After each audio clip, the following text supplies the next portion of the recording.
جادوگروں نے فرعون کی عزت کی قسم کھا کر اپنی لاٹھیوں اور رسیوں کو زمین پر پھینکا۔ پھینکتے ہی وہ لاٹھیاں اور رسیاں سانپ بن گئیں۔ یہ سانپ پورے میدان میں پھونکارے مارتے ہوئے دوڑنے لگے۔ لوگ ڈر کے مارے ادھر ادھر بھاگنے لگے۔ فرعون اور اس کے جادوگر خوش ہو کر سوچنے لگے کہ انہوں نے جیت حاصل کر لی۔ وہ تالی بجا کر اپنی جیت کا جشن منانے لگے۔ تبھی حضرت موسیٰ علیہ السلام نے اللہ کے حکم سے اپنی لاٹھی زمین پر پھینکی۔ وہ لاٹھی ایک بڑا اور خوفناک اجگر بن گئی۔ اس اجگر نے جادوگروں کے سبھی سانپوں کو نگل لیا۔ یہ چمتکار دیکھ کر سبھی جادوگر اپنی ہار کو مانتے ہوئے سجدے میں گر پڑے۔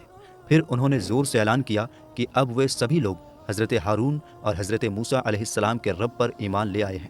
چنانچہ قرآن مجید نے اس واقعے کا ذکر کرتے ہوئے ارشاد فرمایا کہ جس کا ترجمہ ہے، بولے اے موسیٰ یا تو تم ڈالو یا ہم پہلے ڈالیں۔ موسیٰ نے کہا بلکہ تم ہی ڈالو۔ جبھی ان کی رسیاں اور لاٹھیاں ان کے جادو کے زور سے ان کے خیال میں دوڑتی معلوم ہوئی تو اپنے جی میں موسیٰ نے خوف پایا۔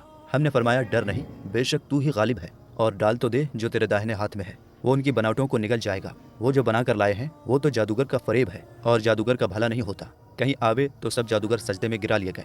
بولے ہم اس پر ایمان لائے جو ہارون اور موسیٰ کا رب ہے۔ دوسرا معجزہ، بنی اسرائیل کا اصل وطن ملک شام تھا، لیکن حضرت یوسف علیہ السلام کی حکومت کے زمانے میں یہ لوگ مصر میں آ کر آباد ہو گئے، اور ملک شام پر قوم عمالقہ کی حکومت اور قبضہ ہو گیا، جو بدترین قسم کے کفار تھے۔ جب فرعون دریائے نیل میں غرق ہو گیا اور حضرت موسیٰ علیہ السلام کو فرعون کے خطرات سے اطمینان ہو گیا تو اللہ تعالیٰ نے حکم دیا کہ قوم عمالقہ سے جہاد کر کے ملک شام کو ان کے قبضے و حکومت سے آزاد کرائیں۔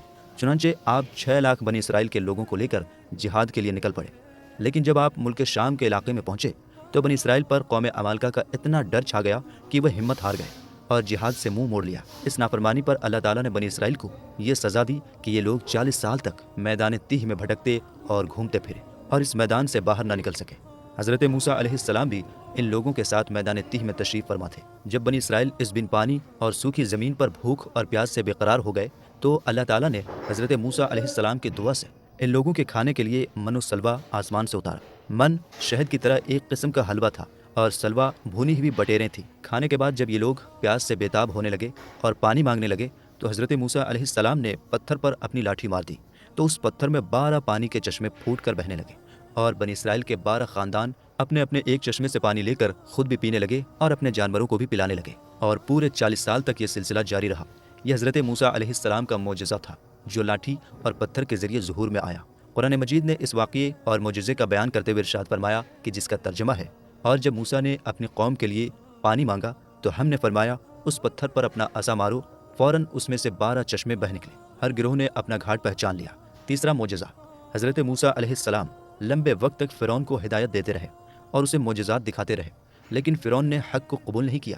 اس کے بجائے اس کی شرارت اور ضد بڑھتی گئی، اور کیونکہ بنی اسرائیل نے اس کی خدائی کو تسلیم نہیں کیا اس لیے اس نے ان پر بہت زیادہ اتیاچار اور ظلم کیا۔ اس دوران میں ایک دم حضرت موسیٰ علیہ السلام پر وحی اتری کہ آپ اپنی قوم بنی اسرائیل کو اپنے ساتھ لے کر رات میں مصر سے ہجرت کر جائیں۔ چنانچہ حضرت موسیٰ علیہ السلام بنی اسرائیل کو ساتھ لے کر رات میں مصر سے روانہ ہو گئے۔ جب فرعون کو پتہ چلا تو وہ بھی اپنے لشکروں کو ساتھ لے کر بنی اسرائیل کی گرفتاری کے لیے چل پڑا۔ جب دونوں لشکر ایک دوسرے کے قریب ہو گئے تو بنی اسرائیل فرعون کے خوف سے چیخ پڑے کہ اب تو ہم فرعون کے ہاتھوں گرفتار ہو جائیں گے، اور بنی اسرائیل کی پوزیشن بہت نازک ہو گئی کیونکہ ان کے پیچھے فرعون کا خوخار لشکر تھا اور آگے موجیں مارتا ہوا دریا تھا۔ اس پریشانی کے عالم میں حضرت موسیٰ علیہ السلام اطمینان تھے اور بنی اسرائیل کو تسلی دے رہے تھے۔ جب دریا کے پاس پہنچ گئے تو اللہ تعالیٰ نے حضرت موسیٰ علیہ السلام کو حکم فرمایا کہ تم اپنی لاٹھی دریا پر مار دو۔ چنانچہ جو ہی آپ نے دریا پر لاٹھی ماری تو فوراً ہی دریا میں 12 سڑکیں بن گئیں، اور بنی اسرائیل ان سڑکوں پر چل کر سلامتی کے ساتھ دریا سے پار نکل گئے۔ فرعون جب دریا کے قریب پہنچا اور اس نے دریا کی سڑکوں کو دیکھا تو وہ بھی اپنے لشکروں کے ساتھ ان سڑکوں پر چل پڑا، مگر جب فرعون اور اس کا لشکر دریا کے بیچ میں پہنچا تو اچانک دریا موجیں مارنے لگا اور سب سڑکیں ختم ہو گئیں، اور فرعون اپنے لشکروں سمیت دریا میں غرق ہو گیا۔ اس واقعے کو قرآن مجید نے اس طرح بیان فرمایا ہے کہ جس کا ترجمہ ہے، پھر جب آمنا سامنا ہوا دونوں گروہوں کا، موسیٰ والوں نے کہا ہم کو انہوں نے آ لیا۔ موسیٰ نے فرمایا یوں نہیں، بے شک میرا رب میرے ساتھ ہے، وہ مجھے اب راہ دیتا ہے۔ تو ہم نے موسیٰ کو وحی فرمائی کہ دریا پر اپنا عصا مار، تو جب ہی دریا پھٹ گیا تو ہر حصہ ہو گیا جیسے بڑا پہاڑ، اور وہاں قریب لائے ہم دوسروں کو، اور ہم نے بچا لیا موسیٰ اور اس کے سب ساتھ والوں کو، پھر دوسروں کو ڈبو دیا، بے شک اس میں ضرور نشانی ہے، اور ان میں اکثر مسلمان نہ تھے۔ یہ حضرت موسیٰ علیہ السلام کی پاک لاٹھی کے ذریعے ہونے والے 3 بڑے معجزات ہیں جنہیں قرآن پاک نے کئی بار بتایا ہے تاکہ لوگ ان سے سیکھیں اور ہدایت حاصل کریں۔ واللہ تعالی عالم۔ دوڑنے والا پتھر یہ 1 ہاتھ لمبا اور 1 ہاتھ چوڑا چوکور پتھر تھا جو ہمیشہ حضرت موسیٰ علیہ السلام کے جھولے میں رہتا تھا۔ اس پاک پتھر کے ذریعے حضرت موسیٰ علیہ السلام کے 2 چمتکار دکھائی دیے جن کا ذکر قرآن میں بھی کیا گیا ہے۔ پہلا معجزہ، اس پتھر کا پہلا عجیب کارنامہ جو اصل میں حضرت موسیٰ علیہ السلام کا معجزہ تھا، وہ اس پتھر کا سمجھداری سے لمبی دوڑنا ہے، اور یہی معجزہ اس پتھر کے ملنے کی تاریخ ہے۔ اس کا پورا واقعہ یہ ہے کہ بنی اسرائیل کا یہ عام طریقہ تھا کہ وہ بالکل ننگے ہو کر لوگوں کے بیچ نہاتے تھے، مگر حضرت موسیٰ علیہ السلام اسی قوم کے ایک فرد تھے اور اسی ماحول میں پلے بڑھے تھے، لیکن اللہ نے انہیں نبوت اور رسالت کی بہت بڑی عزت بخشی تھی، اس لیے ان کی نبوت کی شان اس طرح کی بے حیائی کو بھلا کیسے گوارا کر سکتی تھی۔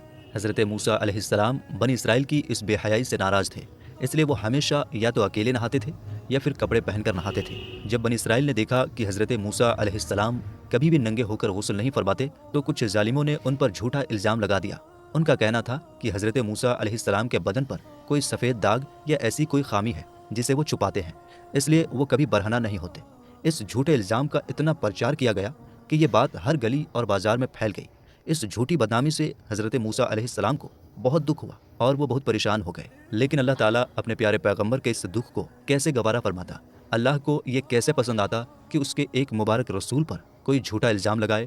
خدا نے حضرت موسیٰ علیہ السلام کی پاکی کو ثابت کرنے کا ایسا طریقہ بنا دیا کہ تھوڑی ہی دیر میں بنی اسرائیل کے جھوٹے الزام اور شک و شبہات دور ہو گئے، اور حضرت موسیٰ علیہ السلام کی پاکی اتنی صاف اور روشن ہو گئی کہ وہ سورج سے بھی زیادہ چمکنے لگی۔ ہوا کچھ ایسا کہ ایک دن حضرت موسیٰ علیہ السلام پہاڑوں کے بیچ چھپے ہوئے پانی کے ایک چشمے کے پاس نہانے کے لیے گئے۔ وہاں انہوں نے دیکھا کہ آس پاس کوئی انسان نہیں تھا۔ آپ اپنے تمام کپڑوں کو ایک پتھر پر رکھ کر اور بالکل برہنہ بدن ہو کر غسل فرمانے لگے۔ غسل کے بعد جب آپ لباس پہننے کے لیے پتھر کے پاس پہنچے تو کیا دیکھا کہ وہ پتھر آپ کے کپڑوں کو لیے ہوئے سرپٹ بھاگا چلا جا رہا ہے۔ یہ دیکھ کر حضرت موسیٰ علیہ السلام بھی اس پتھر کے پیچھے پیچھے دوڑنے لگے کہ یعنی اے پتھر میرا کپڑا، اے پتھر میرا کپڑا، مگر یہ پتھر برابر بھاگتا رہا، یہاں تک کہ شہر کی بڑی بڑی سڑکوں سے گزرتا ہوا گلی کوچوں میں پہنچ گیا، اور آپ بھی برہنہ بدن ہونے کی حالت میں برابر پتھر کو دوڑاتے چلے گئے۔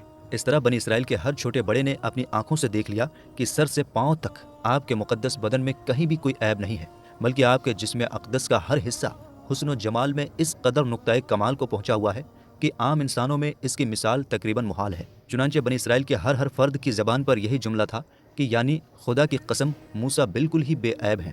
جب اس پتھر نے پوری طرح سے حضرت موسیٰ علیہ السلام کی پاکی کا اعلان کر دیا تو وہ خود بخود رک گیا۔ پھر آپ علیہ السلام نے جلدی سے اپنا لباس پہنا اور اس پتھر کو اٹھا کر اپنے جھولے میں رکھ لیا۔ اللہ تعالیٰ نے اس واقعے کا ذکر قرآن مجید میں اس طرح بیان فرمایا کہ جس کا ترجمہ ہے، اے ایمان والو، ان جیسے نہ ہونا جنہوں نے موسیٰ کو ستایا، تو اللہ نے اسے بری فرما دیا اس بات سے جو انہوں نے کہی، اور موسیٰ اللہ کے ہاں آبرو والا ہے۔ دوسرا معجزہ، میدان تیہ میں اسی پتھر پر حضرت موسیٰ علیہ السلام نے اپنی لاٹھی مار دیا تھا تو اس میں سے 12 پانی کے چشمے جاری ہو گئے تھے، جس کے پانی کو 40 سال تک بنی اسرائیل میدان تیہ میں استعمال کرتے رہے۔ تو دوستوں، یہ تھا ہمارا ایکشن جو آپ نے دیکھا حضرت موسیٰ علیہ السلام کی لاٹھی کا معجزہ جو اللہ کے سے وجہ سے ہوتا تھا، اور ان کی قوم کو بھی دکھایا اور فرعون بادشاہ اس کو بھی دکھایا، لیکن فرعون تو بک تھا، وہ ایمان نہیں لایا، اور حضرت موسیٰ علیہ السلام کے تمام معجزات اس لاٹھی کے ذریعے سے ہوئے۔ تو اور ان کی جو قوم تھی ان کو بھی لے کے نکلے، جس طرح سے پتھر میں مارا وہاں سے پانی کے چشمے پھوٹے، دریا میں لاٹھی ماری اللہ کے حکم سے دریا 20 سے 2 ہو گئی، اور ان کی پوری قوم حضرت موسیٰ علیہ السلام کے ساتھ نکل گئی، اور فرعون اس آیا جب تو دریا پھر سے مل گئی اور وہ اس میں غرق ہو کے ختم ہو گیا۔ تو یہ سب ہم نے اپنے علماء سے بھی سنا ہے، اور اس ویڈیو کے ذریعے سے ہمیں اور بھی معلومات ملی کہ حضرت موسیٰ علیہ السلام اور ان کی لاٹھی کا جو معجزہ تھا، اور آپ نے اس ویڈیو میں دیکھا، سنا، سمجھا، اور امید ہے آپ کو ویڈیو اچھی لگی ہوگی۔ دوستوں، ویڈیو اچھی لگی تو اس کو شیئر کریے گا۔ ہم ملیں گے انشاءاللہ آپ سے نیکسٹ ویڈیو میں، تب تک کے لیے السلام علیکم ورحمۃ اللہ وبرکاتہ۔